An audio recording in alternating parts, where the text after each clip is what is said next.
కృష్ణ అవేంటి డైమండ్సా? రాయలవారి కాలంలో రత్నాలు వజ్రాలు రాసులుగా పోసి అమ్మేవారని మనం చదువుకోలేదు? వజ్రాలు సోల ఎంతో?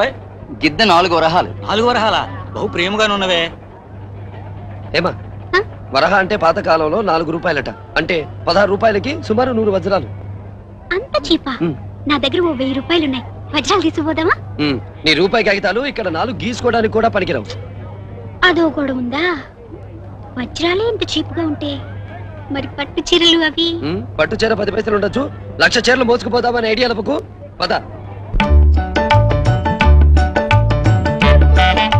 ఇదే సభా మండపానికి వెళ్లే దారి, రండి.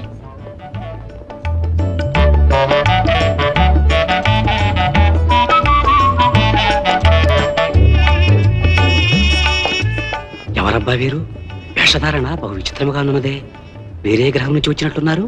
రాజనర్తకి తన వెంట తీసుకొస్తుందంటే ప్రభువులు వారి బంధువులు అంటారు. నమస్కారం తాతాచార్యులు వారు. ఓ అల్లసాని పెద్దన గారా? ఆసీనులు కండి.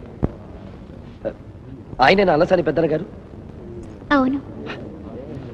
ఏమా అల్లసాని వారి అల్లిక జిగి బిగి అని చదువుకున్నాను చూసావా? ఆయనే ఈయన. అల్లిక అంటే ఆయన టైలరింగ్ చేస్తారా? అది నీ తెలుగు జ్ఞానం. ఇంగ్లీష్ చదువులు చదవడం వల్ల తెలుగు సాహిత్యం గురించి ఆవగింజంతైనా తెలుసుకునే అవకాశం లేకుండా పోయింది మీకు. అదిగో చూసారా, ఆయనే నంది తిమ్మన కవి గారు. ఆయన తిమ్మన గారట. ఆయనే ముక్కు తిమ్మన గారు అని కూడా అంటారు. పారిజాతాపహరణం రాశారే. పారిజాతాపహరణం అంటే పారిజాత అనే అమ్మాయిని కిడ్నాప్ చేసి ఎత్తుకుపోతారా? అమ్మా తల్లి. వారెవరు? వారు దూర్చటి కవి. ఆ కూర్చునేవారు పట్టుమూర్తి గారు.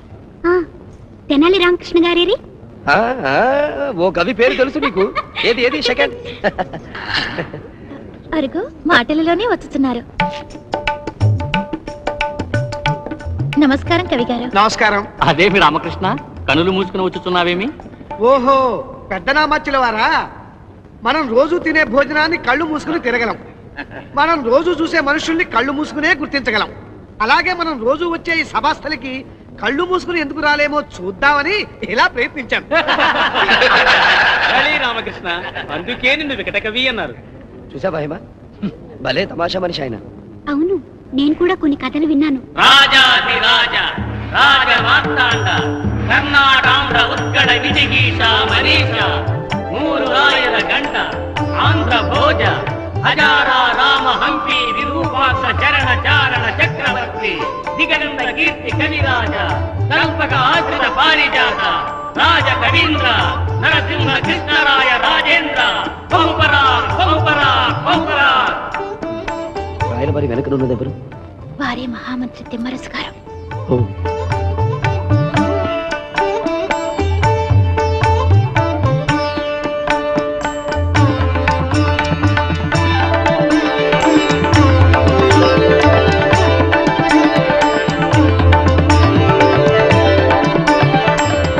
సత్యము, ధర్మము, దయ తమ జీవితాశయాలుగా భావించి కులమత భేదరహితంగా విజయనగర సామ్రాజ్యాన్ని పరిపాలించిన సార్వభౌములకు, మా పెద్దలకు అంజలి ఘటిస్తున్నాం. సామంతరాజులకు, విజయనగర పౌరులకు, మా ఆస్థానమున అష్టదిగ్గజములుగా ప్రఖ్యాతి వహించిన కవి పుంగవులకు ఈనాటి ఈ సభకు ఆహ్వానం పలుకుతున్నాము. ఇక భువన విద్య సభ్యులకు ఒక మాట. మేము వస్తుండగా దారిలో ఓ అందమైన ఊహ మా మధ్యలోకి వచ్చింది. బలరాముడు సీత చూచి పక్కున నగేది. ఈ సమస్యను పూరించమని మా మనవి. బలరాముడు సీతను చూచి నవ్వెననియా? చిత్రముగానున్నదే. ప్రభువుల వారు ద్వాపరయుగానికి త్రేతాయుగానికి ముడిపెట్టినారే, ఇది కొంత జట్లమే. ఓహో, మన అష్టదిగ్గజాలకే కష్టతరమైన సమస్యనిచ్చారు ప్రభువుల వారు. ఇప్పుడు తెనాలి రామకృష్ణుడు చెప్తాడు చూడు. నీకెలా తెలుసు? పుస్తకాల్లో చదివాం కదా. నేను పూరిస్తాను ప్రభు. చెప్పండి కవివర్య. లలనలు పాయసమానిన కలుగుదురే పిల్లలంచు క్ష్మాసుత నవ్వల్. పొలమును దొరికిదరని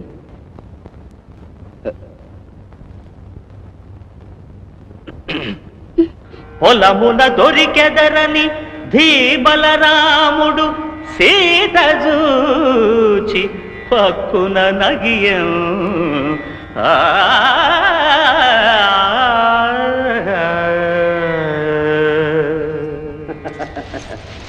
భళా రామకృష్ణ కవి, మీ బుద్ధి కుశలత అమోఘం. దుర్జటి కవీంద్ర, మీ కృతి నుండి కొత్త పద్యాన్ని వినిపించండి.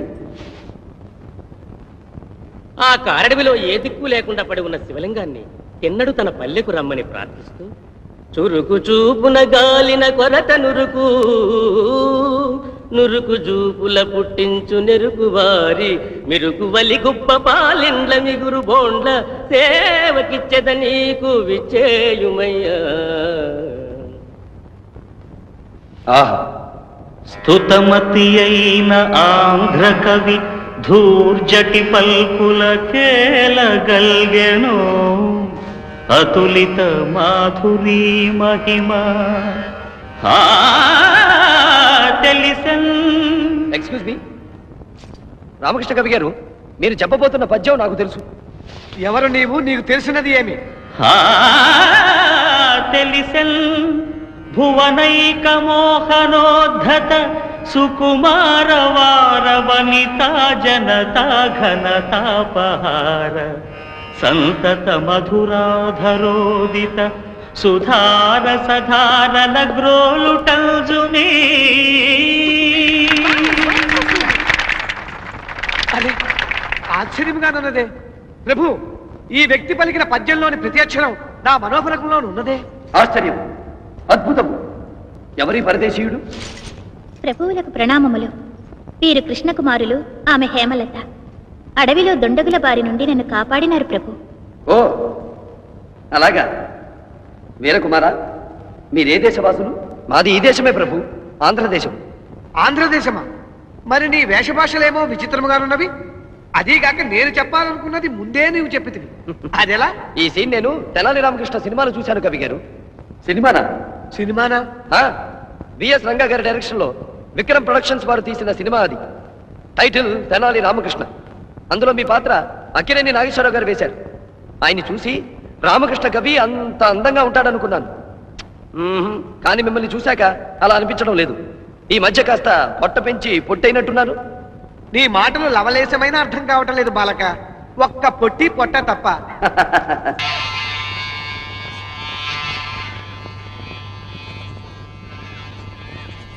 కృష్ణ, కాఫీ తాగకపోతే చాలా డల్ గా ఉంది. ఈ ఊళ్ళో కాఫీ దొరకదా? మిరియాల కషాయం దొరుకుతుంది, కావాలంటే స్పెషల్ గా చేయించి తెప్పిస్తాను. హలో మాధవి. ఆర్యులకు ప్రణామములు. ఏమిటి ఇలా వచ్చావు? తమరి చేతిలోనిదేమి? ఇదా షేవర్, గడ్డం చేసుకునేందుకు వాడతాం. క్షేవరా అనగా క్షవరము చేయనదని అర్థము కాబోలు.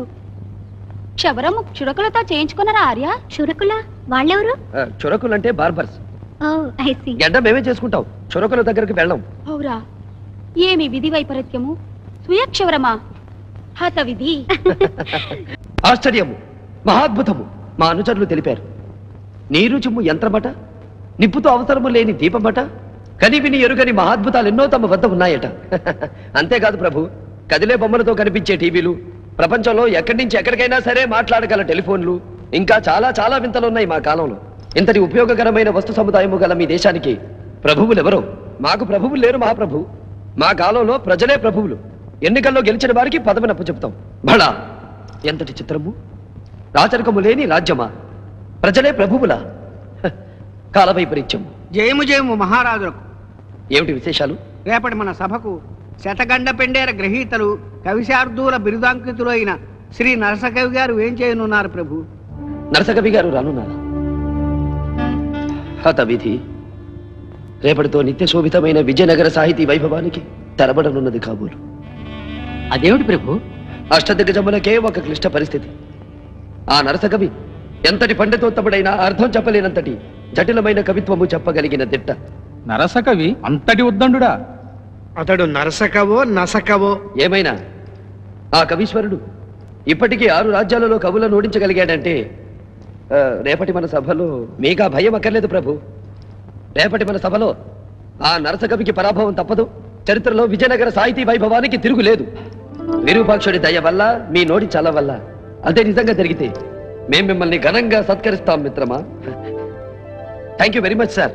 భావ భవభోగ సత్కళ భావములను, భావ భవభోగ సత్కళ భావములను భావ భవభోగ సత్కళా భావములను భావ భవభోగ సత్కళా భావములను.